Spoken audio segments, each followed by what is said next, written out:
It's May the 15th picks edition of the MLB Gambling Podcast on the Sports Gambling Podcast Network is brought to you by Underdog Fantasy. Best Ball Mania is live with $15 million in prizes. Sign up with the code MLBSGPN to claim your special pick and the first time deposit offer up to $250 in bonus cash. UnderdogFantasy.com, promo code MLBSGPN.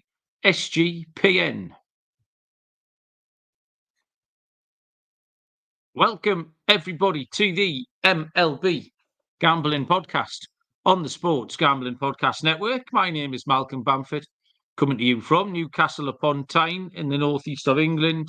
Today is Tuesday, May the 14th, and we are here to handicap a full slate of games for Wednesday, the 15th of May. Joining me from somewhere in New York, celebrating a squeaky Manchester City win in the football that finished about 10 minutes ago, Mr. Scott Reichel. Scott, how are you doing? Yeah, doing okay. Not celebrating too much, though. I had Man City halftime full-time, and that didn't work out. So, yeah, can't complain, I guess. Foden had an open chance there in the first half, and it got saved. But nice win for Man City. We'll see what happens when they face West Ham in the final. So hopefully they get the job done and they end up winning another Prem. But either way, MLB was good. Was on with Lante and ended up winning the lock. My dog got rain delayed into today, so I guess that got voided. But either way, the Phillies came through. Mets blew another save. Then the Mets lost again this afternoon. Not a good time for the New York team that I don't root for. But the NL New York team is not doing too well right now. Yeah, my Man City, but I took Man City to win and Man City to have the most shots on target, and that pushed. That was 5 shots on target each. That was even money. So I was a bit disappointed with that. Yes, the Mets got 4 hits today by Aaron Nola and the Philadelphia Phillies. Yeah, I was on the Phillies earlier on. And just for some interest, because the game's just started, so I've put the Nationals. This must have been your lot from yesterday. There. Your dog, was it, Scott? It was my dog. I had the minus 1.5. Yeah, the Nationals and the White Sox. So I've just bet the over 7.5 in that one, and they're a scoreless mid-2. So if I've got Munaf's sly tennis eyes during the live stream, that's what I'm doing. Riley in the chat, how you doing, Riley? Riley cashed his KDB assist. Far too much football chat. Anyone doesn't like the Premier League, I'm really sorry, because I feel like about 3 nights out of 5 or 6, I start with a bit of football chat. So I will try and tone it down. So it was used to be a $1 fine on the show. So yeah, I'll try and tone that down a little bit. But I'll tell you what, Scott, you need to tell us about the is it the Women's NBA podcast is back this week? Is that something to do with you? Yeah. Yeah, go on. Give us a brief précis of what's going on. Yeah, so Terrell and I do the WNBA show, and the season starts tonight. So if you want to bet on some games, there are 4 basketball games on tonight, 2 tomorrow. Terrell and I covered all 6, so should be on a couple times a week. But either way, Terrell and I do the WNBA show as well. Excellent. Okay, so the games on Wednesday here. Start with how much baseball is there? A little bit. So actually, no, quite a lot. Beautifully spread out. This is my perfect baseball time. At 12:35 Eastern, first pitch between the Toronto Blue Jays and the Baltimore Orioles. We have 2 left-handed pitchers to start us off in Yusei Kikuchi and Cole Irvin for Baltimore. Plus 115, the Blue Jays. Irvin and the Orioles are minus 138. I saw no total for this anywhere, Scott. So if you've seen a total, you can give me that, and then you can lead us off, please. Yeah, let me just quickly check to see if I can find a total on that game. I see between 7.5 and 8.5. Yeah. Okay. So. Oh, yeah, I found this with just about everything else, but for some reason they didn't want to give us a total on that one. I think for this game, I got to lean to Baltimore. Toronto's, it's the same story every time we talk about Toronto. This team underachieves, and they're not very good on the road. Baltimore solid at home. And Cole Irvin was kind of a mess for the last year or two, but so far this season, he's been solid. 4-1, 2.9 ERA, 1.07 whip. The pitching numbers are kind of similar to him and Kikuchi, but he has been in solid form lately. He's allowed 2 total runs in his last 4 starts combined. So I think Irvin's in form, but in reality, I just don't trust Toronto. The only problem with Baltimore is Kimbrel potentially pitching the 9th inning, which is always a pain in the Yeah. ass, but I'll go with Baltimore at a cheap price. The better team. It's like minus 125. I'll take that. I think the line's too cheap. Yeah, Toronto won last night, didn't they? And I tell you what, they needed that win very much. It was just starting. It's been shaky, but it was starting to get a little bit uncomfortable for Toronto and their fans. And you see a lot on Twitter, etc. But they needed that win. The two starting pitchers here, but really good stat lines. Cole Irvin was one of the less heralded Baltimore pitchers coming into this season, which has been absolutely fine. Well, better than fine. 4-1, 2.90 ERA. And Kikuchi's ERA sits at 2.64. He's getting very little help off the Blue Jays lineups. He's got a 2.49 road ERA, though. I feel like I've handicapped Irvin well. Only 2 earned run in his last 4 starts. I don't mind the Blue Jays here because I think this is close. Kikuchi is one of the times when you feel like you might be able to back the Blue Jays with a little bit more confidence. But I think a safer place the under. So if you're saying there might be I'll give it out as an 8, maybe. You said there might be an 8.5 kicking around, Scott. Yeah, I see an 8.5. Yeah, if I can take the under 8.5, I think that's too high. That game last night, the Monday night game, finished 3-2. So yeah, I'll lean towards the under there, but I would give the Blue Jays a squeak. Eloy Jimenez, a solo homer. That's one of the 7.5 that I need. I believe Let's that's go. the first. Is that the first home run that Williams has allowed all year? Oh, no idea. It might be. I think it might be. I shouldn't know handicap these games last night. Can't remember. Is the short answer. 1:10 Eastern first pitch is the Miami Marlins at the Detroit Tigers. Trevor Rogers, left-handed pitcher from Miami. And it is, I always want to say, do you remember Larry Mize, the golfer? I know you're a different Vaguely. generation. Yeah. Pretty sure I remember being in the senior tour, but not the regular tour. Yeah, there you go. Yeah, well, all right, Scott. That tells you something about our respective generations. But every time I see Casey Mize's name, I do want to say Larry Mize. It's Casey Mize going for Detroit. Plus 135 Miami, minus 165 Detroit. Total is set at 8.5. There really isn't anything at the moment to recommend Trevor Rogers. His record is 0-6 with a 6.57 ERA.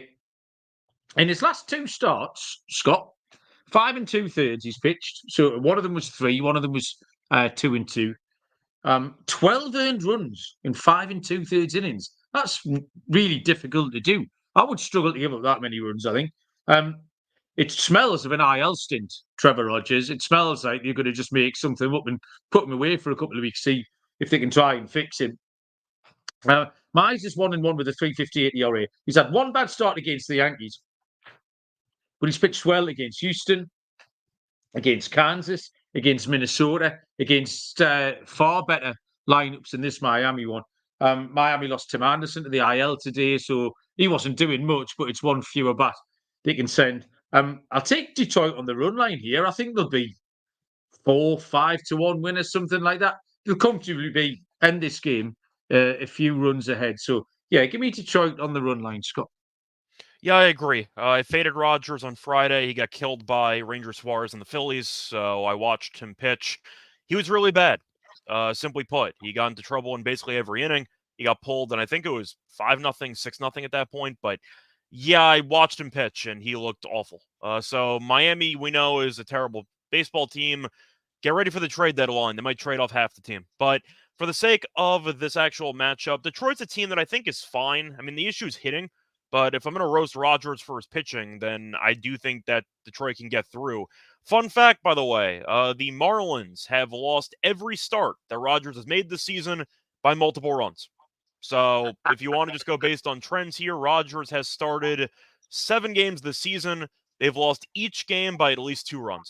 So, yeah, I'll go with the Tigers in this one. Actually, take it back. He's made 8 starts this season. They've lost every game by multiple runs. So, yeah, you're 8-0, taking the opponent run line against Rogers. So, yeah, say less. I'll take Detroit minus 1.5. Yeah, I mean, you don't have to do too much work sometimes, Scott. They're doing the work for us. Completely agree. Let's tell you about, if you can give me the overall under on how many times the word contests appears in this ad read, Scott. I'm going to tell you about Naira, or NYRA.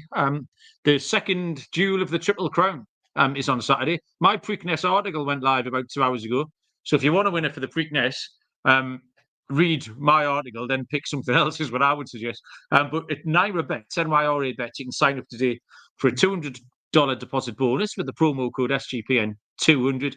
Join now to claim your $200 deposit bonus just in time for the Preakness at nyrabets.com/SGPN200. Get ready for non-stop action with Naira Bets evening promotions at $50 each on Belmont at the Big A in any track, with the first post at 6 p.m. on Friday for a $10 bonus win or lose. And you'll get a $15 bonus win or lose if you bet at least 75 each on Belmont at the Big A and Monmouth Park. Visit nyrabets.com to opt in.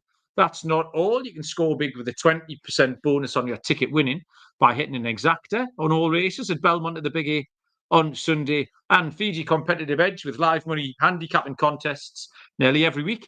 Enter the Friday feeder contest to earn your entry into the next $300 contest, plus win cash prizes and seats into next week's contest with the NYRA Bet Saturday contest. Registration closes before the Belmont at the Big A third race post time on the day of each contest. Get in and get your bonuses at nyrabets.com/SGPN200. And the NBA playoff, of which Scott is the genial host. Underdog Fantasy are making that the easiest place to play your fantasy sports. Play your pick 'em game. It's as easy as selecting higher or lower on player stats like points, rebounds, assists, and plenty more. You can win up to 100 times your money. It's loads of fun. Available in over 30 states, including California, Texas, and Canada. And they just launched Champions Underdog.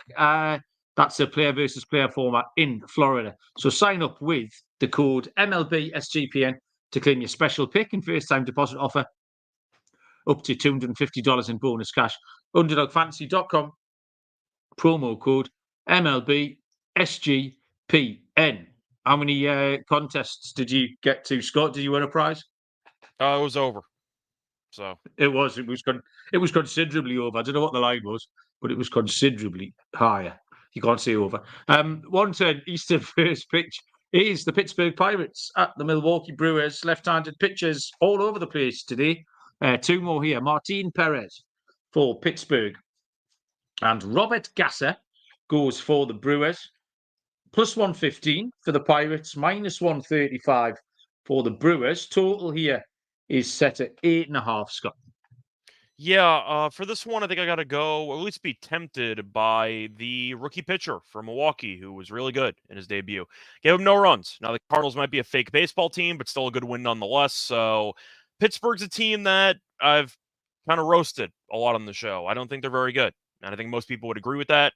The lineup has been underwhelming. I got off to a good start the season, but it's kind of come crashing back down to earth. As for Martin Perez, he's been fine, I guess. I mean, you're looking at his numbers, and the last two starts a bit shaky. 5 innings, 8 hits, 4 runs against the Angels. 5 1/3, 8 hits, 3 runs against the Rockies. So he's not been as sharp lately, and Milwaukee finds ways to win games. I think Milwaukee's a bit cheap here. I'll take the Brewers. Yeah, I agree with you. The Brewers is my bet. Perez is just, you said fine. He bang average. His lines are all the same. Everywhere you look, it's just a similar kind of outcome. He gives up 3 or 4 earned runs. The game totals he's been involved in, 9, 5, 7, 7, 9. So he's fairly reliable, but also beatable. And the Pirates are beatable as well. Robert Gasser, I didn't do the show last week when he made his debut. A lot of fairly big name pitching debuts recently, and Gasser kind of under the radar in the shadow of Paul Skeens, maybe. He had a really good debut against, it was only the Cardinals, but pitched 6 innings, only 2 hits, and scoreless with 4 strikeouts. The Brewers won that game 11-2. This entire thing is very comparable to that. Gasser at home, central opposition, underwhelming opposition. The Brewers can run out comfortable winners. Because, like I say, Perez and the Pirates are, that would be a good name for a band, but they're beatable. The Brewers here at minus 135. We go to a 2:10 Eastern first pitch between the two teams we are currently watching. the Washington Nationals and the Chicago White Sox. It will be Patrick Corbin, left-handed pitcher for the Nationals, and another lefty, Garrett Crochet, goes for the Chicago White Sox. Plus 120 for the Nationals, minus 140 for the White Sox. I haven't seen a total on this one. At any point, Scott, is anyone who should be allowed money taking the Chicago White Sox at minus 140 to win a baseball match? Well, you're stuck because you got to either pick the White Sox, you got to pick Corbin. So it's not a fun time. But I see the total at 7.5 or 8. So that is the total for that one. But I don't know if you can lay with the White Sox. I get the Nationals have been hovering around 500, and I understand that they have been overall fine. They have been slumping a bit over the last couple days. We'll see if they end up winning the game on Tuesday or not. But I don't know how you bet this, to be honest, because I don't want to back Patrick Corbin. I don't want to back the White Sox laying 140. Like, do I just bet Crochet outs or something? Like, I don't know what I'm supposed to do here. Like, do you just back props and you just ignore the teams? That might be the move. What was the outcome of the last 3 games that Corbin started, Scott? I'm assuming that the Nationals won, if I had to guess. Yeah, you've got it. There you go. The clues are there, Scott. We've just got to piece them together. Corbin hasn't been too bad. He was good last time against Boston, and Washington have won his last 3 starts. Crochet has bounced back nicely, which I'm pleased about, because it could have gone one or two ways. He had the hot start, and then he wobbled, and there was a fork in the road for Crochet, and he's actually, credit to him, pitched well. He's only allowed 3 earned runs in his last 3 starts. It looks low scoring again. I think 8's too high. But these, you have to take Washington, I think. I can't take 140 on the White Sox. Like, that's just an insane price. Insanity. So, yeah, I probably won't be rushing to the window. But if you put a gun to my head and gave me a tenner and said, stick that on one of these 2 teams, I would stick it on the Washington Nationals. 3:40 Eastern first pitch. Cincinnati Reds at the Arizona Diamondbacks. It is left-handed pitcher Andrew Abbott for Cincinnati. Brandon Pfaadt goes for the D-backs, who are minus 140. The Reds are plus 120. Total here is 8.5. My fun fact for the show here, Scott, Cincinnati are 4-12 in 1 or 2 run games. So if it's tight, they don't win. They have to blow out the team. Andrew Abbott's 1-4 with a 3.35 ERA. His stats are quite good, but it's really hard for him to find wins. He was walking everybody. He stopped walking everyone and started giving up home runs instead. He doesn't do both. He does one or the other. So it's quite a bad trade-off, really. The game totals have been really low. 6, 3, and 7 for him because Cincinnati aren't scoring. Brandon Pfaadt's got very similar stats. He's reliable. In his last 5 starts, he's given up 3, 3, 2, 2, and 2. His strikeouts range from 11 against Seattle to a 0 against Baltimore, and all the numbers in between. So I don't know what to make of any of that. I wanted in Arizona this week. They are hitting 308 against left-handed pitching as well, Scott, which was a number that you have to take notice of. It's quite a skinny price, but I'd take the Diamondbacks here at minus 140, Scott. Yeah, I agree. I wanted to make a case maybe for the dog here, but the Reds have lost 11 of 12. They lost 8 straight, won 1 game, and then lost 3 straight again. So this team sucks. There's really no way around it. They had a lot of potential offensively, but yeah, the team has just not been great at pitching recently, and offensively, they've been underwhelming. So Ellie was, I know, an MVP candidate for, I don't know, a week and a half, and then I haven't really heard anything from him since. But the team's falling apart, and if you care about Friedel, he broke his thumb. He's going to be out 4 to 5 weeks, so that's going to hurt a little bit. But I'll go with Arizona. They've been decent lately. Still below 500, but they have improved as the season has gone on. I don't know what the Reds are doing. The Reds are just in free fall at this point, so I can't back that team. You mentioned Arizona's numbers against lefties. They're a good team against lefties. They have been all year. So I like Arizona. I'm not a big Fod guy, but they're in better form. That's good enough for me. I'll take Arizona. Okey-doke, team ride on the Snakes. 4:10 Eastern first pitch. The Colorado Rockies go to the San Diego Padres. Austin Gomber, lefty, for the Rockies, and Michael King for San Diego. Very short, the Padres here behind King, -240. The Rockies +195. The total is set at 7.5. The total on the Rockies Padres game tonight, the Tuesday night game, is really skinny as well. That's 7 or 7.5. I don't think I've ever seen Rockies totals this low. We mentioned last night that the bullpen had been really good this month. 169 ERA it was through Sunday night anyway. And Gomber's been fine. His last 12 and 2/3, 2 games, he's only given up 1 earned run. His ERA on the season is 3.43. And again, relatively low scoring games. 6-1. There was a 10 in there, and then a 4 and a 5 game totals. King has had 2 scoreless starts. He held the Dodgers scoreless over 7 innings last time, which is a great start. He has faced Colorado once this season and got lit up a little bit, but that was on the road, so I'm kind of happy to forgive it. I just think with the Padres lineup, they're in good form, you know. The Padres are going along quite well. The 7.5 with these 2 teams seems too low, even though the majority of what I've spelled out here would lead you towards the under, but I can't take a 7.5 between the Rockies and the Padres. Both pitchers could be susceptible, and the Padres particularly could do all the heavy lifting here by themselves. I just think the 7.5 is too low. This is more of a gut play, Scott. I see that number next to the names of these 2 teams, and I want to take the over, Scott. I mean, am I wrong? Well, I'll put it this way. The Rockies totals being this low mean that the Rockies are on the road because they've been a bad road team for years, and this year they're not any better. For this matchup, though, I am going to disagree with you slightly. I can't take 250 or a run line here because I think Gomber's actually decent. And I don't want to take the Rockies on the road because they're 4-16 on the road. So give me the first 5 under in this game. You might be right. Maybe the bullpens have, massive implosions, but I think Gomber's been fine.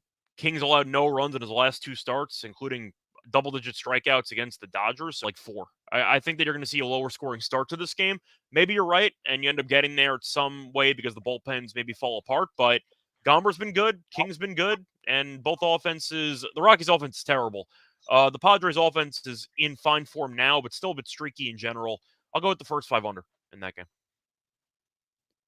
Yeah, I was maybe second guessing myself there because, like I say, every box that I ticked led me towards the under, but just there was something in my brain seeing that number next to those 2 teams that I just couldn't pull the trigger on. So yeah, I'll file that away with the Nationals and the White Sox's games that I don't necessarily want to bet on tomorrow. Let's tell you about Game Time, who are back. Game Time are the ticket people who take all the stress out of buying tickets. It's now an authorised ticket marketplace for Major League Baseball. So exactly where all you DJs want to be. Prices on the Game Time app actually go down closer to the first pitch. They've got killer last-minute deals, all-in prices, views from your seat. So taking all the guesswork out of buying tickets for those MLB games that you want to go and see.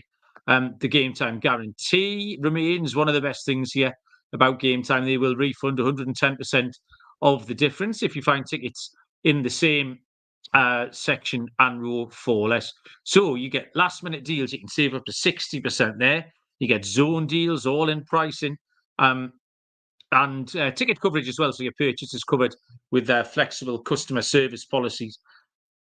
Take the guesswork out of buying tickets with Game Time. Download the Game Time app, create an account, and use the code CFBX for $20 off your first purchase. Terms apply. Create an account, redeem the code CFBX for $20 off.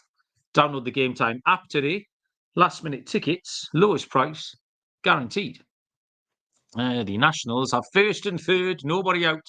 They are in business, Scott, to get a couple of runs across here, and then we can have a sweat. 4:10 Eastern, first pitch, Kansas City Royals. My guy, Alec Marsh, goes for the Royals, and Brian Wu is on the mound for Seattle. +115 the Royals, -135 for Seattle. I haven't seen a total on this one, Scott, so you can give us that and lead us off. Total, I see 8. So if you want the Okay, 8, you thank can you. get it. No problem. Okay, what you got? Yeah, for this matchup, Wu hasn't really pitched that much this season. He's made 1 appearance, 4 1/3, gave up 1 hit. He was solid.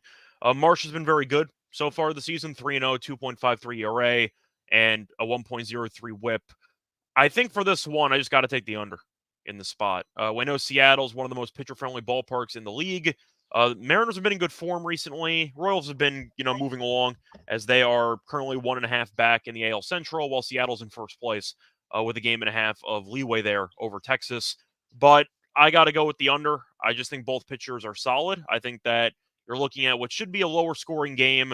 Maybe you got like a 4-2 final, something like that. But game in Seattle, 2 pitchers that I actually kind of like. I think it's a bit too high of a total. I'll go with the under. Okay, I'm going to take the Royals here with Alec Marsh. I loved Alec Marsh coming into the season. He's 3-0 with a 2.53 ERA. In Kansas City, just keep winning his starts.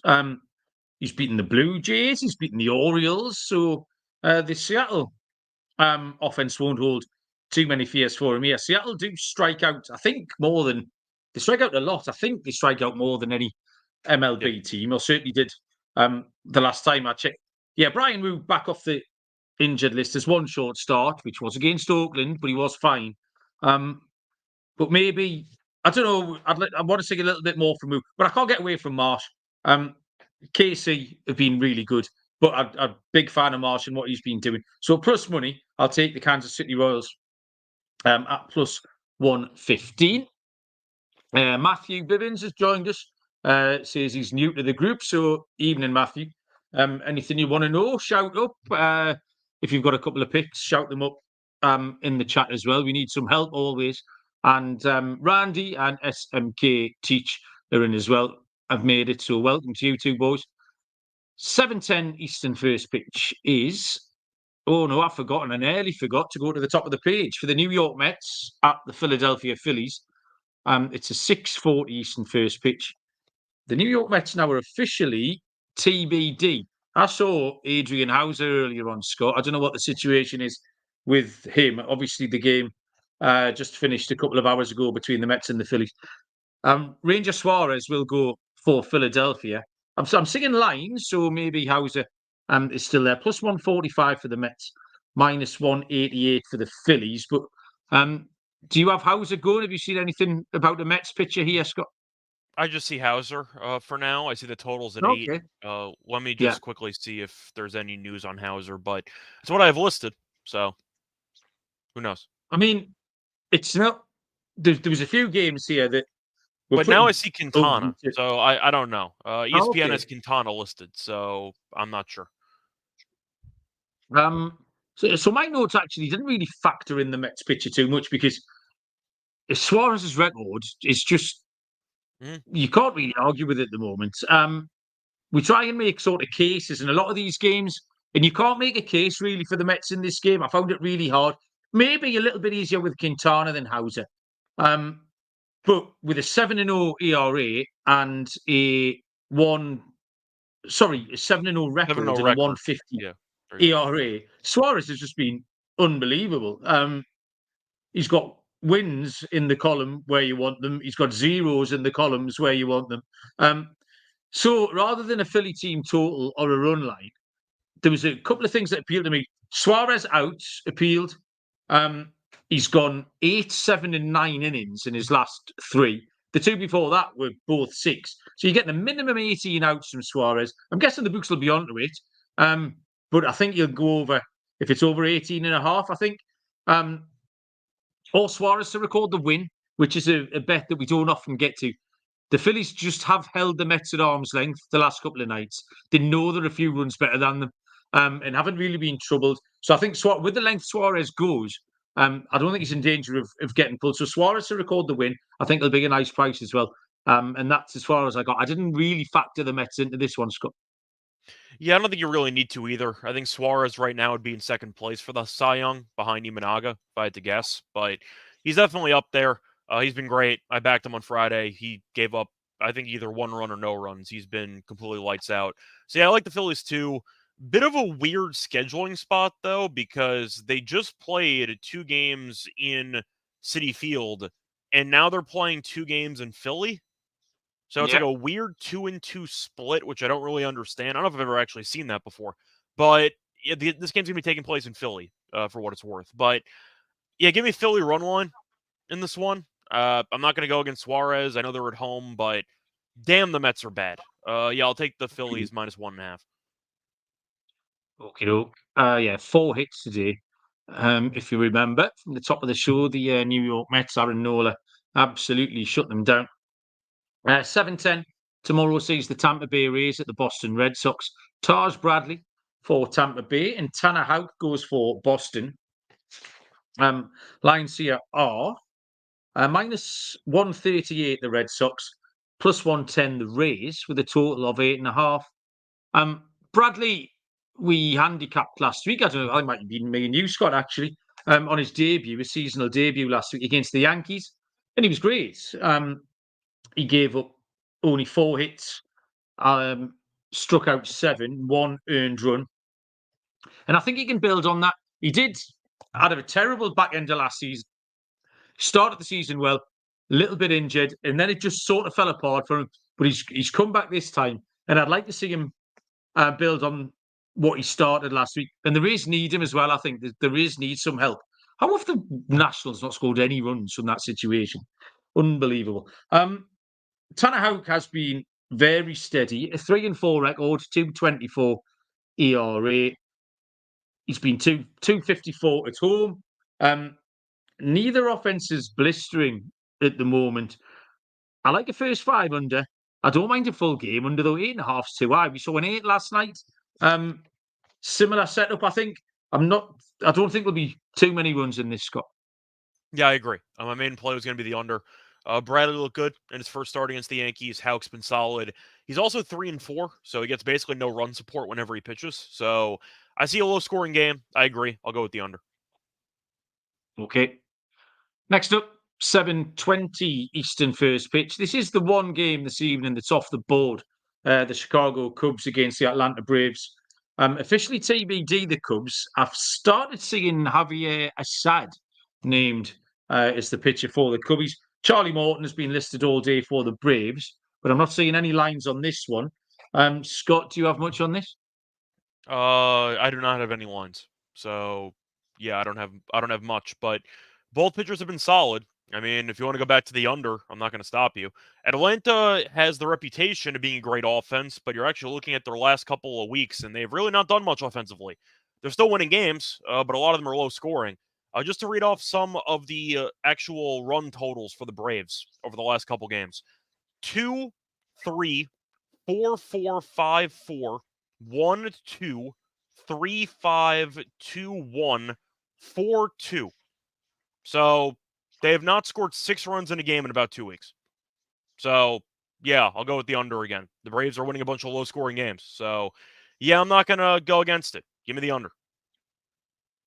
I wrote the same thing down here, and then in brackets I put next to it theme because I kept writing under.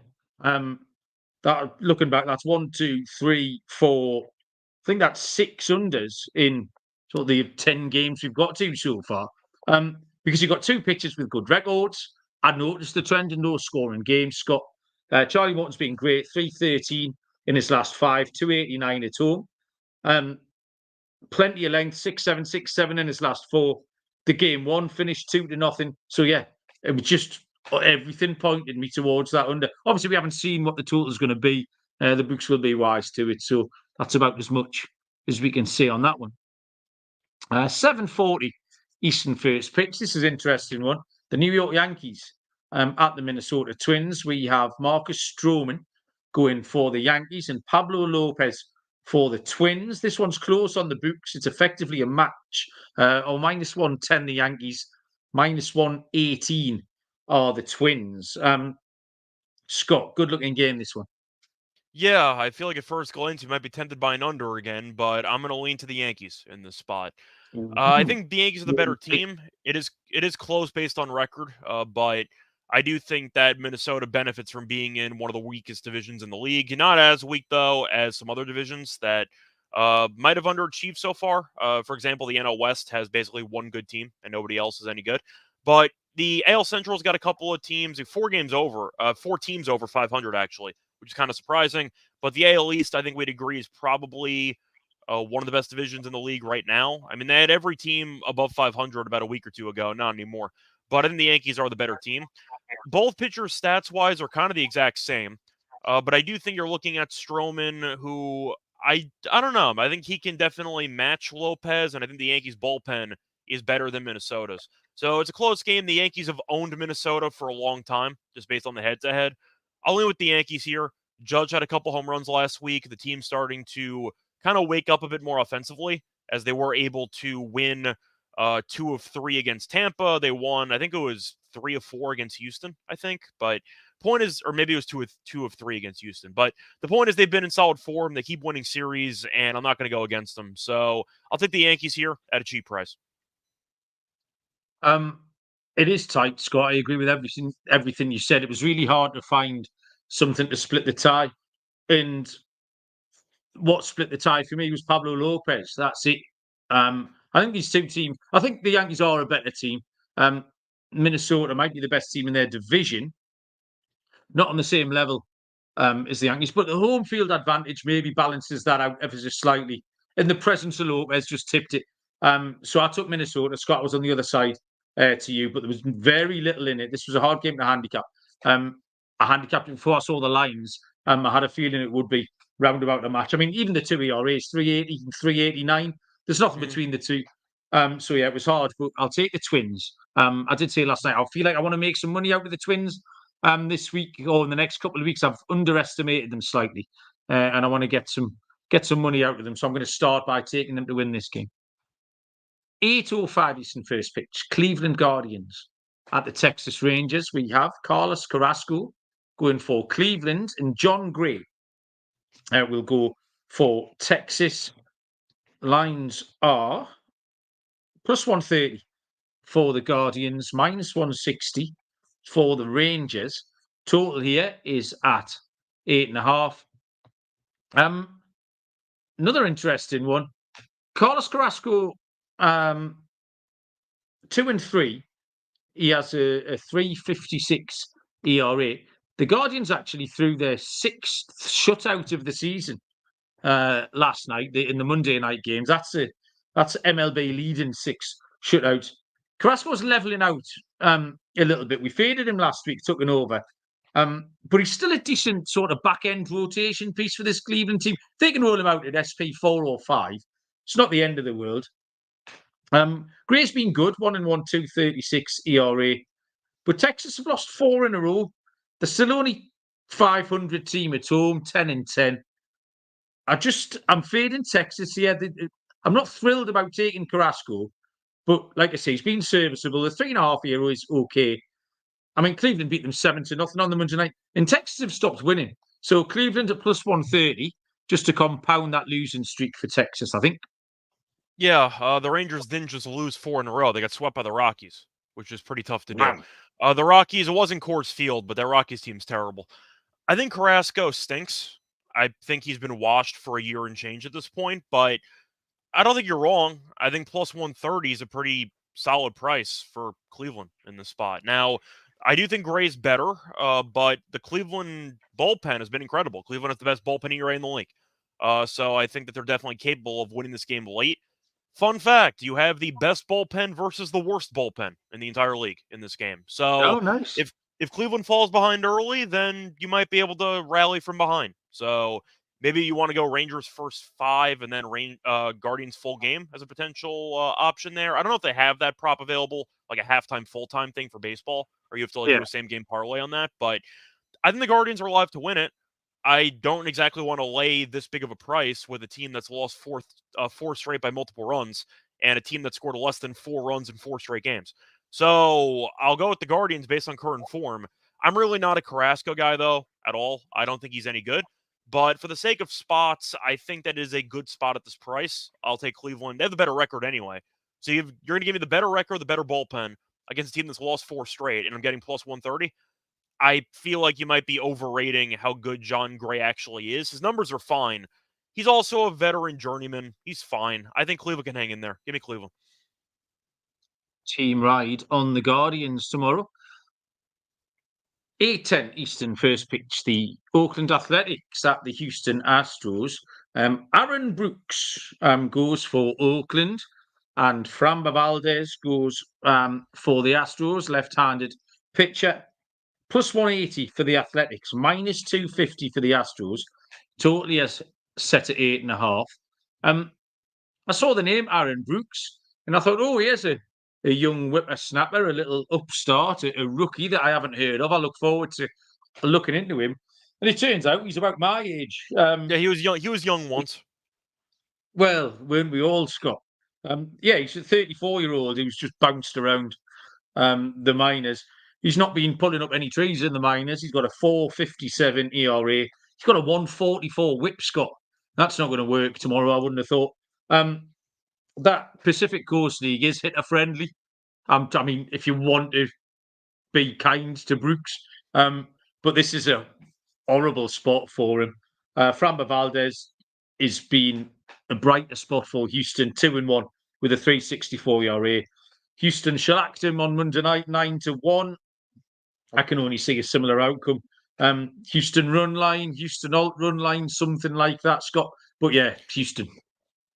Yeah, I'm on the same page. Brooks's career numbers, by the way, 52 games played, a 6.55 ERA and a 1.50 whip. You're looking at his overall body of work. He was on the Royals and then the Athletics from 2014 to 2015. Then he didn't pitch in the majors in 2016, 2017.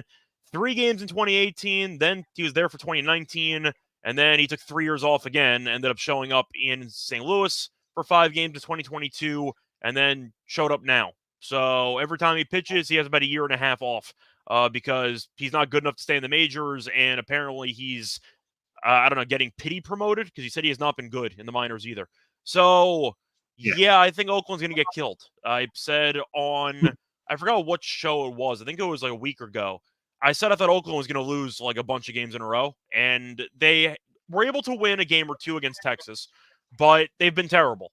So I was right in my general analysis. I just thought Oakland was overachieving, and I thought that they were due for some regression. The pitching's been atrocious recently. They've been giving up a bunch of runs, and I don't see Brooks helping out with that. But Valdez, I think, is solid. So you give me the better pitcher. You're going to give me a team that I know has been really bad at home, and technically Oakland does have the better record than Houston this season. But I think Brooks is a terrible pitcher from what I've looked at for the numbers and how he's looked in general in his career. So give me Valdez minus 1.5. I think Houston wins comfortably. Houston has scored 9 runs in each of the last 2 games. So give me the Astros minus 1.5. Okay. The penultimate game on the show here is a 9:07 Eastern first pitch between the St. Louis Cardinals and the LA Angels. This made my teeth itch last night, Scott. I don't know what I was thinking, actually. I thought I'll put one bet on before I go to bed and I'll wake up to a winner. And I backed the Angels. I think it was the fate of the Cardinals, and I can't remember who was pitching. But those 8-run innings are never a fun time. No, not ideal, Scott. And it was a double whammy because my book pays out if your team goes 5 runs in front. Well, the Angels got 4 runs in front. So I could have cashed on the big collapse as well, which would have made me laugh. That 365 has a 5-run lead promo? Yeah. I didn't know that. I knew it for basketball and for soccer. I know they had baseball too. Yeah, mate. It happens, I would say, more in the baseball than anything else. I mean, the 2 goals in the football doesn't come in much. Was it 17 points in NFL, I think?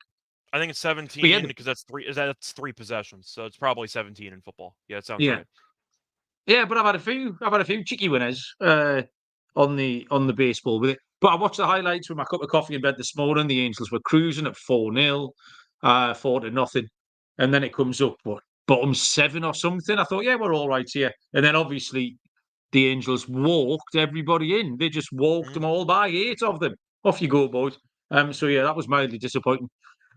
So, I mean, I don't know what to do with this. This game just looks like mayhem. Soriano was great last night, by the way, for the Angels. What you've got here, I don't want either side. I think you'd have to be mad to pick a side here. Canning has been a mess. 1-4, 5.75 ERA. Lance Lynn's numbers are better, but that doesn't fill me with any more confidence. I saw a little deep dive this afternoon into Paul Goldschmidt, why he can't put the bat on the ball. Arenado managed a couple of hits last night, but he still doesn't look great. Let's go with more mayhem, more pitching mayhem, more errors, more runs scored on walks and hit by pitches. I'll take the over 8.5, Scott, but it's just because these two teams are a madness. Yeah, I'll go with the Cardinals, minus 125. I think the line's too cheap. The Lizard King beat me on Sunday, and I'm not happy about it. Brewers led 3-0. Scored 3 runs in the first inning and then never scored again. In fact, it was an RBI single by Sanchez. They threw out Hoskins at the plate by like 5 feet.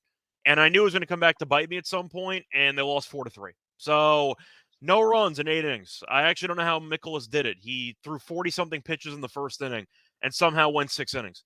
I'm kind of impressed. I don't even know how you pull that off, but point is, somebody must that, Scott. Someone tweeted me that the Lizard King strikes again when he gave up those 3 runs and they went a little bit early. I can't remember who it was. I should call them out for the mush because they definitely were responsible, whoever it was. I don't know how he went 6 innings and managed to throw 40-something pitches in the first inning. I don't know how that happens, but point is the Cardinals could have rolled over again. Goldschmidt, who's been terrible, killed me in that game. He had a home run and an RBI. So Goldschmidt woke up just to beat me. But either way, then they won the game yesterday in comeback fashion. St. Louis is a bad team, but even bad teams have decent forms every now and then, or decent runs. They're better than the Angels as far as I'm concerned. The Angels are expected to be an absolute dumpster fire, where the Cardinals were expected by most to be a mediocre team, maybe even slightly better than that. In the NL Central, not us. I know we both hated the Cardinals going into the season, but the point is I do think they're the more talented team than the Angels, especially with Trout being on the shelf for the next, I don't even know how long he's going to be out for. But give me the Cardinals. Lynn is better than Canning, and I think the Cardinals are in better form. Minus 125 is a bit cheap. Okay, the final game here. There's not an awful lot we can do with this. It's the Dodgers at the Giants, a 9:45 Eastern first pitch. It's the Dodgers who are a TBD pitcher. I haven't seen one at all. I know Gavin Stone was moved from Monday to Sunday or something along those lines, or the other way around. Logan Webb is going to go for San Francisco, but I've seen no lines for this, Scott. I mean, do you have anything on this at all? No, because the Dodgers don't have a pitcher, so I don't see any lines. But for the sake of this game, I'm assuming since it's in San Francisco, 7.5. Is that a fair guess for a total? Giants at home, 7.5. This happened all last year. It was always the Giants. We barely got to handicap the game with the Giants because they didn't have any pitchers. I think they had 3, and then we're playing. Usually they were the ones that were undecided. This time it's the opponents. Yes, absolutely. So. Every time it was the Giants. The only things that stand out for me, and I'm not really sure. I don't think it matters who's pitching. The Dodgers are 16-4 in the last 20, Scott. They're absolutely fine. And the Giants, I pointed out last night, I think I listed just how beat up they are at the moment. Soler, Conforto, who else? I had a list. Let's see if I can find it. There was loads of them on the loads of injured Giants. Slater. Lee was the other one, sorry. Jung-Hoo Lee's officially gone to the IL today. He buggered his shoulder hitting the wall the other night. So Webb's fine, 3-4, 338. But other than that, it's an unappealing betting proposition, Scott. Yeah, Webb every year is really good at home and really bad on the road, and it's not any different this year. So far this season, 1.24 ERA at home, 5.92 ERA on the road. For comparison, I don't have his numbers from last year. ESPN just does not have splits from last year, and I'm too lazy to pull up Baseball Reference. But take my word for it, every year is better at home than on the road. So just take my word for it on that one. But for this one, the Giants, I just don't think are that good of a baseball team, and the Dodgers obviously are. So the question is, can they keep the game competitive before the Giants bullpen self-destructs? Because the Giants bullpen was one of the worst in the league to start the year. It's actually gotten a lot better, and now they have the fifth worst bullpen ERA in the league. So I think it was dead last. Now it's 5th worst, but their bullpen is still a mess. This really just screams to me Dodgers and Giants are going to be tied like 1-1 like the 7th inning. And then, maybe Ohtani or somebody hits a home run and the Dodgers win like 3-1. So I'll lean Dodgers here. I don't mind the first 5 under. I think Webb is still really solid, but unfortunately the bullpen sucks and the Giants can't hit. So give me the Dodgers to win a very low-scoring game, a classic Giants ballpark score, 3-1, 4-2, something really ugly. Give me the Dodgers and the under. I've got a 33-1 ticket on Ohtani to have the most hits this season. So I've been checking that How's he been doing? infrequently. And he was all right. He's tied with Mookie Betts. What I need is, and we don't wish injuries on anyone, I need Mookie Betts just to have a little week off and let Shohei get 10 in front, because it's them two, and really they're starting to separate a little bit from the pack. So hopefully Shohei can keep me going and keep me in that. Are they the Okay, top Scott, 2 MVP guys right now? Sorry? Are they the top 2 MVP guys right now in the NL? I don't know. What do you think? I think so. I was I just don't remember many times 2 teammates were the 2 favorites to win the award, but I don't know who else has been good in the National League, to be honest with you. The Braves offense has been kind of cold lately. I don't know who else is even in the running at this point. Who's in the running for MVP? Ellie was there for about a week. He's cooled off. What is there in the National League? Do the Phillies have a superstar guy? It feels like the entire lineup's hitting. Like I don't know who is really in the running besides Betts and Ohtani right now. Some reason I've got the American League MVP, National League Cy Oh, that's Young. right. Good call. Yeah, William Contreras is in the running. Good call, Trevor. Okay, fair enough. Yeah, Contreras is in the running too. But the point is, it's a couple Dodgers and a Brewer. But yeah, Contreras is definitely in the running. That's a fair point. I listened to.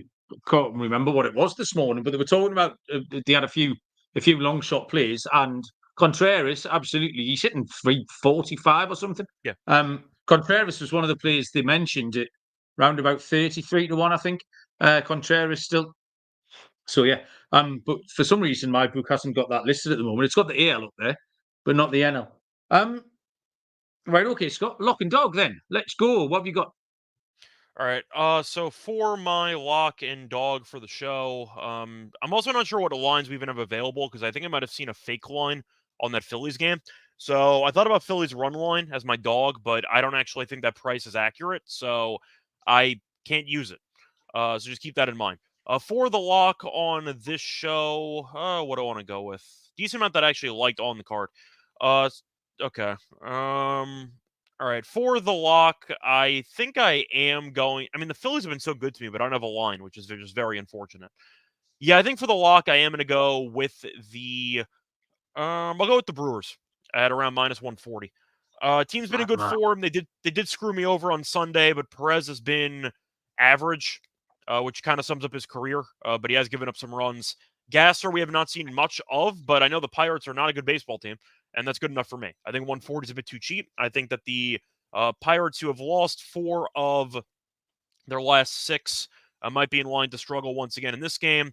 So I am going to go with Gasser. I'll take the Brewers on the money line as my lock at -140. For my dog in this one, I mean, I thought about the Guardians maybe, but I really don't want to back Carrasco. Like, I'm just not interested in that prospect. So I think what I'm going to do for my lock, I might just fade Rogers again. Give me Mize at +140. I've mentioned it before, but the Marlins have lost every one of Rogers' starts by multiple runs. And he's been terrible the last 2 starts. You think it's either going to be a mystery IL diagnosis or they're going to send him off to an asylum to remember how to pitch. Point is, I think you're going to end up seeing the Tigers look sharp at home. Miami's a terrible team, and Rogers gets no run support, and he's been terrible. So give me +140 for Rogers and the Marlins to do exactly what they've been doing for his starts, losing by a lot of runs. Okay. I had the Brewers. I was hoping you didn't take the Brewers, and I also looked at the Guardians as well, but you haven't taken that. My lock, I'm going to go to a total. I had lots of unders here, and it's the under 8.5 and the Tampa Bay Rays at Boston.